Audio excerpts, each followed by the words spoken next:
Aloha. Wonderful job today. Just a quick review. There's going to be a lot in this video, but I want you to see it and try to just go ahead and play these along with me.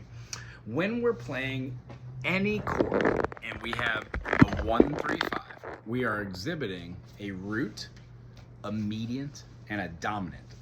All these notes have special names. Tonic or the root, major second. This one's also called as our second chord. Our 3 chord is a minor chord in sonority, but it's called a major third.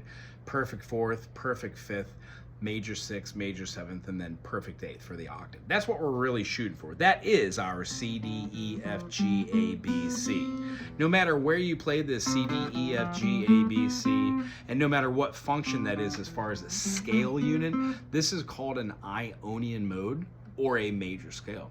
When we play moduses like our C, D, E, F, G, A, B, C, over the top of D, C, D, E, F, G, A, B, C, C, D, E, F, G, A, B, C, C, D, E, F, G, A, B, C, C, D, E, F, G, A, B, C, C, D, E, F, G, A, B, C, C, F, D, A, B. You can do all of the chords in the key of C major with that scale. It feels fine.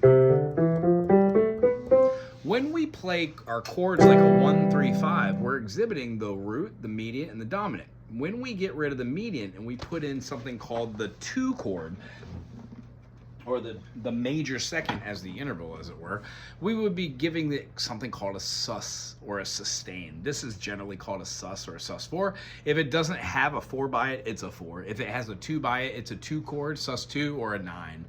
We'll explain more of that later. But when we play C, D, E, F, G, A, B, C, 1, 2, 3, 4, 5, 6, 7, 8, 9, 10, 11, 12, 13, 14, 15, 16. You keep going on as far as intervals, but they only really go up to like 14. And honestly, we don't use the 10, 12, or 14. We use the 9, 11, and 13. I'll explain this later. For today, what we're doing is we're staying underneath that octave, and we're talking about just our triad, how to put a 4 in there rather than the 3 to have a suspension, pull it back to get the median back, and then how to do 2 as well, and what those sound like. In C major, when we play without our finger, we get an open D. This is a C sus2. When we play the C sus4, we put our pinky down on the F. Or we can flatten our finger here and smoosh it in and then pull it back off. That's a C. As far as the D major, when we play a D major and remove the third, we get an open E. This is a D2 or a D sus2. And then when we put our finger back and then close it over the top of the G note, we get a D sus4. You can also squish this finger and then pull it back. That also works quite well. E major, when we play an E major, the note right above there is going to be your sus. So what I like to do is just like the A chord. You're going to put your fingers over the 5 string, the 4 string, and the 3 string. But I like to put my finger here on the G sharp and pull back. Notice how that is a technique for all these. You could also play the full E major and put your pinky down on the D string. That is incorrect, the G string. And then removal of the pinky gives us our E major. When we play the E major, but we move it up a half step, we get our F major. Again, laying this down works quite well. Some people just move the finger, but that opens it up to a 7 sus, F7 sus. So it's not quite the same, but it's very close. Again, when we do a G major, there are a couple different ways to play it. G major, G major. Again, that would be the sus with a bar chord. But when we're playing our G major here, to get a G major that would have an A in it, we would take off our finger here. And that's just too open. I'm not a big fan of this one. It'd be a 2 chord, a sus2. Other than that, if we play a G major and put our finger down on the C note, we get a G sus4. And then another great way to do that is to just play the G and the C here, B, C. So you're covering that by a half step. That gives us a bar right here.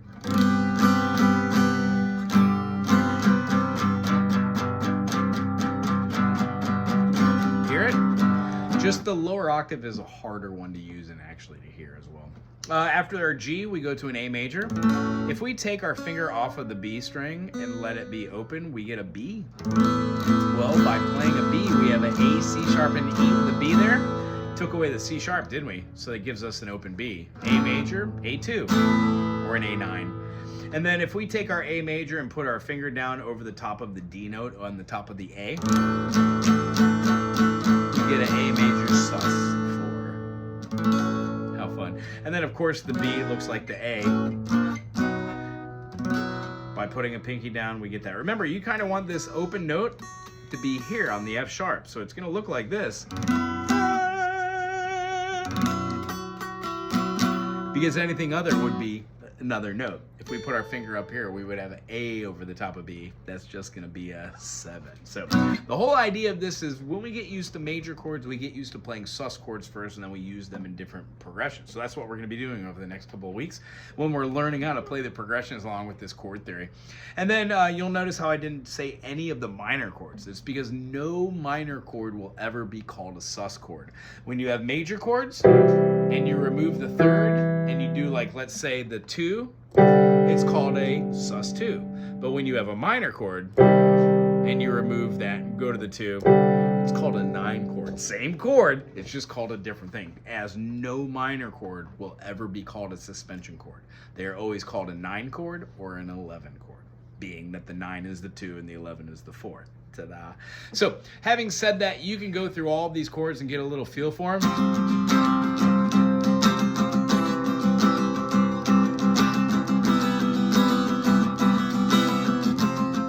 A bunch of different music uses it. I close my eyes only for a moment and the moment's gone. The beginning of this song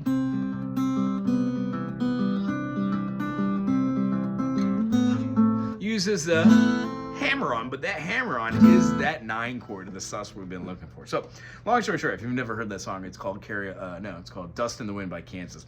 Wonderful song. Anywho, try and go through all your sus chords, check out the channel, and just type my silly name if you have any more reference. W-A-G-O, and then the name of the chord, A sus. It'll come up. And then another idea we can do is talk about our 6 chords and 7 chords. I'm going to let you do most of the 7 chords because they're very, very fun, very interesting. And then our 6 chords, here's what it looks like. How about we pick a random major chord? How about G major?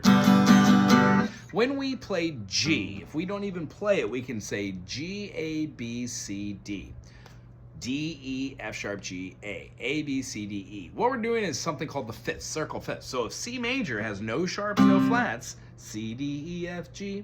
When we go to our first key that has a sharp, it's called G major, and the first sharp is F. It is always our first freaking sharp. That's how I remember it. G, A, B, C, D, E, F sharp, G.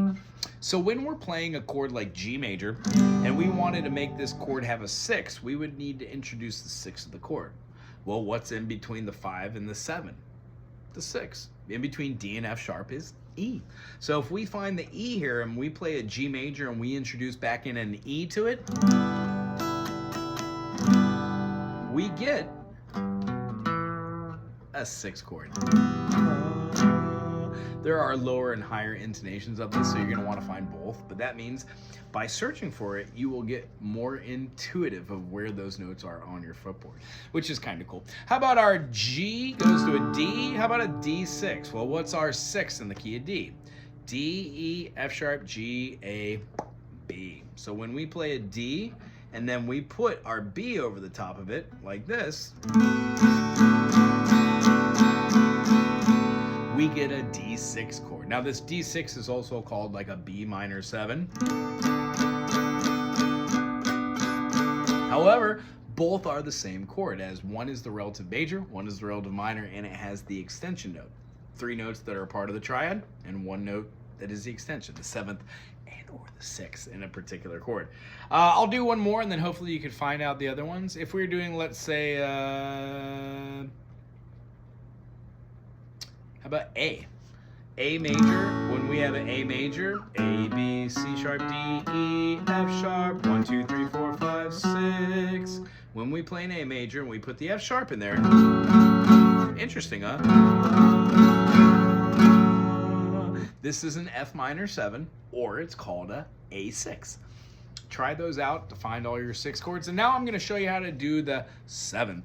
If we're doing a 7 chord, there's 2 types of 7 chords, as well as there's 2 types of 6 chords. You could have a natural 6, which is the major 6, or a flat 6, which is the minor 6. Either way, that last chord would have been like our D6. Well, here's our B. If we move it down, that doesn't sound good at all. Certain keys, the flat 6 sounds wonderful. Certain keys, it just sounds horrible. Here's our A, here's our 6. Well, here's our flat 6. That sounds kind of cool. A with a flat 6.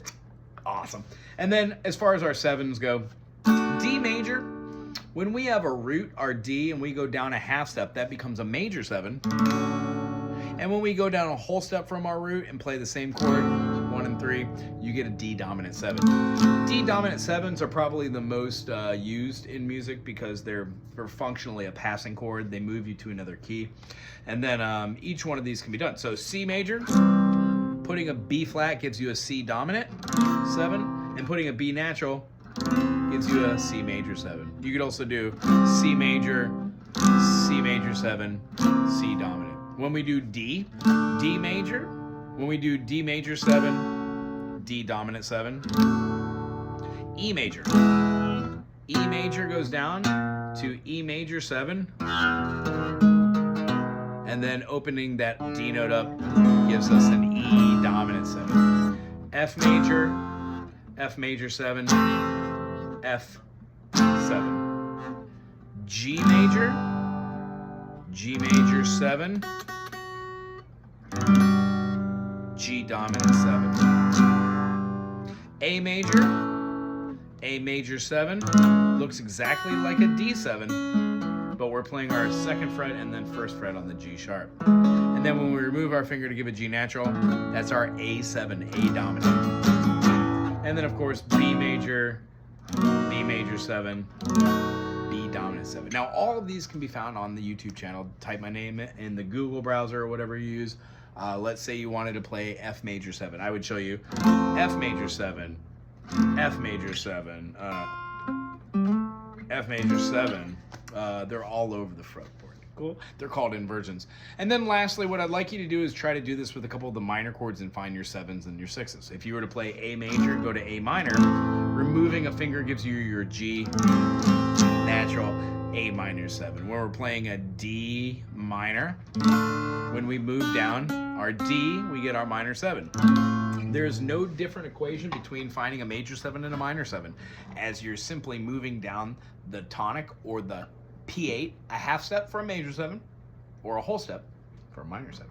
It's very good seeing you today. We'll see you again soon. Aloha.